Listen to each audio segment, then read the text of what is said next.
सबको प्रणाम। मेरा नाम अंजलि प्रकाश। मैं निर्मला कॉलेज के प्रथम वर्षीय शोधार्थी हूँ। निर्मला कॉलेज की हिंदी विभाग की असिस्टेंट प्रोफेसर श्रीजा जीआर के मार्गदर्शन में मैं शोध कार्य कर रही हूँ। आज इस पर्चा प्रस्तुति में मैं लोकतंत्र की दृष्टि में मंजूर भगत के उपन्यासों में नारी की भूमिका विषय पर पर्चा प्रस्तुत करना चाहती हूँ। लोकतंत्र में महिलाओं की अहम भूमिका होती है। लोकतंत्र एक ऐसी व्यवस्था है जिसमें सभी को समान अधिकार प्राप्त होते हैं। साहित्यकारों ने साहित्य के माध्यम से लोकतंत्र के विविध रूपों को बेहतरीन तरीके से दर्शाने की कोशिश की है। साहित्य में महिला लेखिकाओं का योगदान भी उल्लेखनीय है। लेखिकाओं ने अपनी रचनाओं के माध्यम से लोकतंत्र द्वारा मिले अधिकारों को विस्तार से अंकित करने की कोशिश की है। मंजुल भगत इन लेखिकाओं में प्रमुख नाम है। आधुनिक हिंदी महिला लेखिकाओं में मंजुल भगत जी का सर्वोत्कृष्ट स्थान है। मंजुल भगत हिंदी साहित्य की उन प्रमुख लेखिकाओं में से एक है जिन्होंने समाज में नारी की स्थिति, उसकी भावनाओं, संघर्षों और सपनों को अपने उपन्यासों में सजीव रूप में प्रस्तुत किया है। उनके लेखन में स्त्री केवल परंपरागत भूमिकाओं में सीमित नहीं है, बल्कि वह समाज और परिवार में अपनी पहचान के लिए संघर्षरत है। मंजुल भगत के उपन्यासों में नारी कभी एक माँ, पत्नी या बेटी के रूप में दिखती है तो कभी एक स्वतंत्र विचारों वाली महिला के रूप में जो सामाजिक बंधनों से ऊपर उठने का प्रयास करती है। उनके पात्र जीवन के विविध पहलुओं जैसे पारिवारिक जिम्मेदारियां, व्यक्तिगत स्वतंत्रता, सामाजिक अन्याय और आर्थिक आत्मनिर्भरता से जूझते हुए नारी के समग्र व्यक्तित्व को दर्शाते हैं। उनके उपन्यास आकार प्रकार में लघु है और काफी कुछ कहानी के निकट नजर आती है। इसके संबंध में उनके ही बहन जानी मानी लेखिका श्रीमती मृदुला गर्ग जी ने लिखा है। लघु उपन्यास मंजुल की क्रीड़ा स्थली दी। कहानी और उपन्यास एक दूसरे में ऐसे रच बस गए हैं कि पाठक कहानी पढ़ते तो सोचते कि इसका उपन्यास बन सकता है, और जब उपन्यास पढ़ते तो इससे अच्छी भली कहानी बनती नजर आती है। कहानी के माध्यम से उन्होंने साहित्य के क्षेत्र में पदार्पण किया था। उपन्यास पर भी आपने अपनी क्षमता का उदाहरण दिया है। आपके कुल 7 उपन्यास प्राप्त है। वे है टूटा हुआ इंद्रधनुष, लेडीज क्लब, अनारो, बेगाने घर में, गातुल, तिरछी बहुचार, गंजी आदि। साहित्य का आधारभूत उद्देश्य समाज का कल्याण होता है। इस उद्देश्य को पूरा करना साहित्यविदाओं का कर्तव्य है। समाज में हो रहे अन्यायों और समस्याओं के विरुद्ध आवाज उठाना इसका लक्ष्य होता है। साहित्य की अन्य विधाओं की तुलना में उपन्यास इस लक्ष्य को पूरा करने में आगे है। हिंदी उपन्यास में स्त्री एवं उनकी समस्याओं की चर्चा एक महत्वपूर्ण हिस्सा है। समाज की कुरीतियों से जूझने वाले स्त्रीत्व को अपनी पहचान दिलाने का कार्य ही साहित्यकार करते हैं। इस दृष्टि तो यह कार्य में मंजुल जी का बहुत महत्वपूर्ण योगदान है। मंजुल जी ने अपनी उपन्यासों में स्त्री विमर्श के क्षेत्र में कुछ नए आयामों को छुआ है। उन्होंने स्त्री की कोमल भावनाओं के साथ उनकी संघर्ष गाथा को भी व्यक्त करने की कोशिश की है। मंजुल भगत जी ने अपने उपन्यासों में नारी के विविध रूपों को उसके व्यक्तिगत व्यक्तित्व गुणों के आधार पर चित्रित करने का प्रयास किया है। शिक्षित एवं आत्मनिर्भर नारी, मेहनती और संघर्षशील। मंजुल भगत जी ने अपने उपन्यासों में स्त्री विमर्श के क्षेत्र में कुछ नए आयामों को छुआ है। उन्होंने स्त्री की कोमल भावनाओं के साथ उनकी संघर्ष गाथा को भी व्यक्त करने की कोशिश की है। मंजुल भगत जी ने अपने उपन्यासों में नारी के विविध रूपों को उसके व्यक्तित्व गुणों के आधार पर चित्रित करने का प्रयास किया है। शिक्षित एवं आत्मनिर्भर नारी, मेहनती और संघर्षशील नारी, आधुनिक नारी आदि का चित्रण उनके उपन्यासों में प्राप्त होता है। टूटा हुआ इंद्रधनुष मंजुल भगत का पहला उपन्यास है। उपन्यास की मार्मिकता को देखकर हम नहीं कह सकते हैं कि यह उनका पहला उपन्यास है। उपन्यास की नायिका शोभना के माध्यम से आधुनिक नारी के स्वतंत्र चिंतन व्यक्त करने का सफल प्रयास किया गया है। यहाँ शोभना अपने को मुक्त समझने वाली औरतों की प्रतिनिधि है। शोभना मनीष से प्यार करती है, लेकिन प्रभात नामक अन्य पुरुष से विवाह करती है। आश्चर्य की बात तब होती है जब वह शादी के बाद भी अपने प्रेमी के साथ यौन संबंध रख लेती है। यहाँ स्त्री के स्वतंत्र चिंतन को व्यक्त करने का प्रयास किया गया है। शोभना अपने परिवार के प्रति सारे उत्तरदायित्व निभाती है, चाहे पत्नी के रूप में हो या माँ के रूप में। उसी के साथ ही वह अपने मन को भी खुश रखने की कोशिश करती है। शोभना स्वतंत्र तरीके से सोचने वाली औरत है। उपन्यास में वह मनीष से कहती है, मनीष हम विवाह कभी नहीं करेंगे। क्यों? मनीष का स्वर धीमा था, उतना ही चलका पड़ रहा था। अगर करना ही होगा तो मैं किसी अन्य पुरुष से ब्याह करूंगी और तुम कोई और लड़की पसंद कर लेना। शोभना का यह स्वर तो आधुनिक युग में अपने मस्तिष्क के माध्यम से सोचने वाली नारी की है। वह किसी और की चिंता नहीं करती, अपना मन क्या चाहता है वही वह करती है। वे कोई बंधनों में बंधित रहना नहीं चाहती। अपने कर्तव्यों को पूरा करने के साथ वह अपने मन की इच्छाओं और आकांक्षाओं को तृप्त करने की क्षमता भी रखती है। जो वह करती है वह उनके मन के लिए सही है।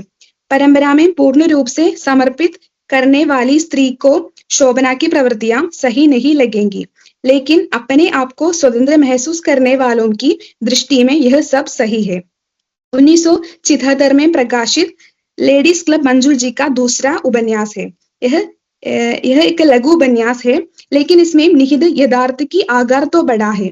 आधुनिक समाज के बहुत सारे विषयों पर यहाँ चर्चाएं होती है।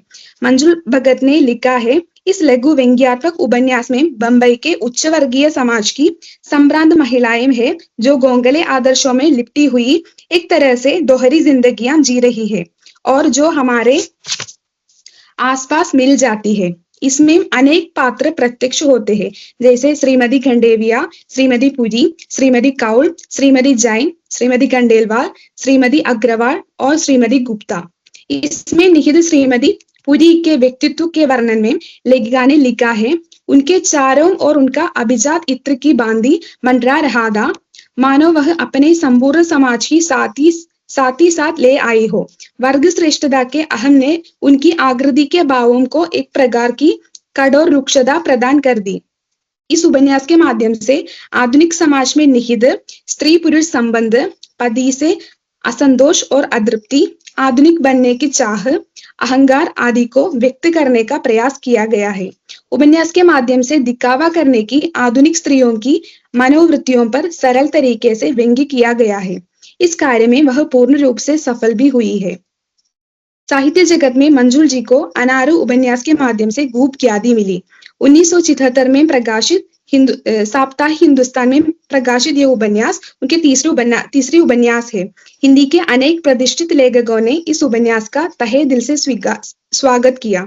यह एक निम्न वर्गीय स्त्री की कहानी है, जो घर घर जाकर चौका बर्तन कर गुजारा करती है।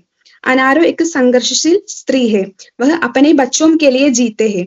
पति तो है, लेकिन वह नकारा है। उनका होना ना होने के बराबर है। एक पिता होने का जो उत्तरदायित्व है, उससे वह बचना चाहता है। इसी कारण से परिवार का सारा बोझ अनारो पर आ गिरता है। फिर भी वह हिम्मत नहीं हारी, अपने ही कंधों पर परिवार को लेकर आगे जाती है। इस उपन्यास को पढ़कर साधारण मानव तो भावावेश में पड़ जाएगा। हमें लगेगा कि यह अनारो हमारे आसपास की कोई है, उनके साथ हमारा कोई रिश्ता है। इस उपन्यास के माध्यम से संघर्षशील मेहनती औरत को अनारो के माध्यम से व्यक्त करने का सफल प्रयास है। स्त्री पर केंद्रित उनका अगला उपन्यास है तिरछी बौछार। यह उपन्यास सन 1984 में प्रकाशित हुआ। इस उपन्यास की नायिका विस्मिता अर्थात विसु के माध्यम से मंजुल जी ने नारी के अपने अस्तित्व की खोज करने की इच्छा को प्रकट किया गया है। विसु एक ऐसी स्त्री है जो अपने परिवार और सबको अपने में बांधकर एक नई पहचान ढूंढने की कोशिश करती है। वह नौकरी ढूंढती है, पूरे मन के साथ काम भी करती है।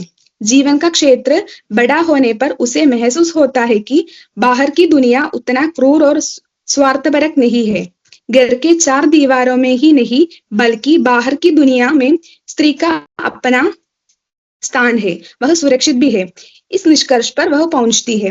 विसु अपनी प्रतिभा से अपने अस्तित्व को छूती है। आशाओं और आकांक्षाओं को पूरा करने की क्षमता रखने वाली स्त्री को यहाँ विसु के माध्यम से लेखिका ने दर्शाया है। मंजुल जी का अंतिम उपन्यास है गंजी। यह सन 1995 में प्रकाशित हुआ। कलेवर की दृष्टि से यह मंजुल जी का सबसे बड़ा उपन्यास है। इसमें एक ऐसी अद्भुत शक्ति है जो पाठकों को आदि से लेकर अंत तक उपन्यास से जोड़कर रखती है। उपन्यास के शीर्षक से ही नायिका का वर्णन है। गंजी अनारों की बेटी है जिनका असली नाम है शांति। वह अपने जीवन के संघर्षों से जूझकर एक आत्मनिर्भर नारी का रूप धारण कर लेती है। गंजी की माँ आदि से लेकर अंत तक अनारो ही रहती है, लेकिन गंजी अपनी आर्थिक एवं सामाजिक उन्नति के बल पर नई रूप में प्रवेश कर लेती है। वह एक स्वतंत्र पक्षी के समान जाग उठती है। इसी के चलते अन्य स्त्री के जाल में फंसे गंजी के पति वापस उन्हीं के पास लौट आते हैं। गंजी के मनोधैर्य से परिवार में परिवर्तन आता है। पति लौट आते हैं, गंजी के कामों में सहयोग भी देते हैं। वह पिता बन जाता है। यह सब गंजी के मेहनत का ही फल है। आत्मनिर्भर स्त्री भाव की झलक गंजी के द्वारा मंजुल जी पाठकों के समक्ष प्रस्तुत करते हैं। साहित्य जगत में उन्होंने सीमित लेकिन प्रभावशाली योगदान दिया है और उनके द्वारा किए गए इस योगदान को शब्दों में व्यक्त करना निश्चित रूप से साहस की बात होगी। साहित्य को समाज का दर्पण माना जाता है और इसी दर्पण के माध्यम से हम समाज में निहित समस्याओं को देखते, समझते और उनका समाधान खोजने का प्रयास करते हैं। इसलिए यह दर्पण स्वच्छ और स्पष्ट होना चाहिए और इसे स्वच्छ बनाए रखने का कार्य साहित्यकारों का है। इस दिशा में उन्होंने काफी ख्याति अर्जित की। विशेष रूप से समाज में नारी के प्रति होने वाली समस्याओं पर अपनी लेखनी चलाई है। उनके उपन्यासों में स्त्री के विभिन्न भावों और रूपों को देखा जा सकता है। चाहे वह स्त्री नौकरी पेशा हो या घर संभालने वाली, उसे संघर्षों का सामना अवश्य करना पड़ता है। समस्याओं के रूप बदलते रहते हैं, लेकिन स्त्री की पीड़ा का स्वर एक ही होता है। जब कोई स्त्री ही दूसरी स्त्री की वेदना को व्यक्त करती है तो उसमें गहराई और संवेदनशीलता बढ़ जाती है, क्योंकि भोगे हुए यथार्थ को व्यक्त करने में अधिक मार्मिकता होती है। स्त्री जीवन के यथार्थ को स्त्री द्वारा प्रस्तुत किए जाने पर पाठक उससे अधिक जुड़ाव महसूस करते हैं। मंजुल जी ने भी इस कार्य को बहुत ही सजीवता और कुशलता से निभाया है। उनकी रचनाएं इसका प्रमाण है और जीवन दस्तावेज भी। उन्होंने अपने पात्रों को हमारे आसपास के जीवन से चुना है। उनके पात्रों के नाम और जीवन के संदर्भों को देखकर हमें यह आभास होता है कि वे हमारे अपने जीवन से जुड़े हैं। यही कारण है कि मंजुल जी अपने पाठकों को अपने साथ उस दुनिया में ले जाती है जहां जो कुछ भी लिखा गया है वह पाठकों को उनके अपने जीवन से जुड़ा हुआ प्रतीत होता है। उनकी विशेषता यह है कि वे अपने लेखन में अनुभव और जीवन की सच्ची घटनाओं को व्यक्त करती है, जिससे पाठक भावात्मक रूप से गहरे प्रभावित होते हैं। स्त्री का जीवन एक समुद्र की तरह है, उसे पूर्ण रूप से समझ पाना मुश्किल है। स्त्री तो शक्ति का प्रतिरूप होती है, लेकिन यह प्रतिरूप को भी जीवन में कुछ पाने के लिए कुछ गंवाना पड़ता है। स्त्री का जीवन ही संघर्षद है। यह संघर्ष कभी खत्म नहीं होता। जीवन के आदि से लेकर अंत तक वे जूझते रहते हैं, चाहे वह अपने लिए हो या अपनों के लिए। वे सदा कर्मनिरत रहते हैं। अपने दायित्व निभाने में वह हमेशा आगे है, लेकिन दूसरों के प्रति उत्तरदायित्व पूरा करने के चक्कर में वे अपने ही पहचान भूल जाते हैं। अपने चेहरे को दूसरों में ढूंढते रहते हैं। कभी यह ढूंढने में वे सफल भी हो जाते हैं, कभी विफल भी। ऐसे विफल होने वालों को जगाने का कार्य साहित्यकार करते हैं। साहित्यकारों का लक्ष्य ही समाज में निहित समस्याओं का समाधान ढूंढ निकालना है। मुख्य रूप से समाज में उभर कर आने वाली समस्याओं में प्रमुख स्त्री समस्याएं हैं। स्त्री तो जन्म से लेकर अंत तक चुनौतियों का सामना करते ही रहते हैं। युद्ध में भाग लेने वाले जवान की तरह वह लड़ती रहती है। यह लड़ाई को सफल बनाने का कार्य साहित्यकार करते हैं। मंजुल भगत जी का योगदान इस क्षेत्र में बहुत ज्यादा है। उन्होंने अपने उपन्यासों में दुनिया में निहित सारी नारी भावों को उनके वेदाओं के साथ दर्शाया है। मंजुल भगत के उपन्यासों में नारी की भूमिका एक सशक्त और स्वतंत्र व्यक्तित्व की कहानी बयान करती है। उनके साहित्य में नारी केवल सामाजिक परंपराओं और कर्तव्यों के बंधन में बंधी हुई नहीं दिखती, बल्कि वह अपनी स्वतंत्र पहचान बनाने के लिए निरंतर संघर्षरत है। मंजुल भगत की नायिकाएं न केवल व्यक्तिगत और पारिवारिक स्तर पर, बल्कि सामाजिक और सांस्कृतिक दृष्टिकोण से भी अपनी अस्मिता और अधिकारों के लिए संघर्ष करती है। लेखिका ने अपनी उपन्यासों में स्त्री को पुरुष सत्तात्मक समाज में अपनी जगह बनाने, आर्थिक आत्मनिर्भरता हासिल करने और मानसिक स्वतंत्रता प्राप्त करने की प्रक्रिया को विस्तार से चित्रित किया है। उनका लेखन यह स्पष्ट करता है कि नारी सिर्फ सहनशीलता और त्याग की प्रतिमूर्ति नहीं है, बल्कि वह साहस, संघर्ष और स्वाभिमान का प्रतीक भी है। इस प्रकार मंजुल भगत के उपन्यास नारी जीवन के विभिन्न पहलुओं को गहराई से समझने और प्रस्तुत करने का सशक्त माध्यम है, जहां नारी अपने अधिकारों के प्रति सजग और आत्मनिर्भर बनने की दिशा में निरंतर अग्रसर है। उनके साहित्य में नारी की भूमिका समाज के बदलते मानदंडों के बीच उसकी संघर्षशीलता और सशक्तिकरण की प्रेरणादायक कहानी है। संक्षेप में कहा जाए तो मंजुल भगत साहित्य की ऐसी लेखिका है जो स्त्री को गहराई से चित्रित करने का सफल प्रयास किया है। भारतीय संविधान में सभी को समानता प्रदान करता है। संविधान में स्त्री और पुरुष के बीच कोई भेदभाव न करके समान अधिकार दिया जाता है। इसी का परिणाम है आजकल सरकारी दफ्तरों में पुरुषों के समान स्त्रियां भी मौजूद है। आजकल शिक्षा के बल पर स्त्री अपने अस्तित्व को गौंजने में सफल हो जाती है। शिक्षा के माध्यम से ही वह अपनी लड़ाई लड़ती है। मंजुल भगत ने अपनी उपन्यासों के जरिए स्त्री की अस्मिता की खोज की है।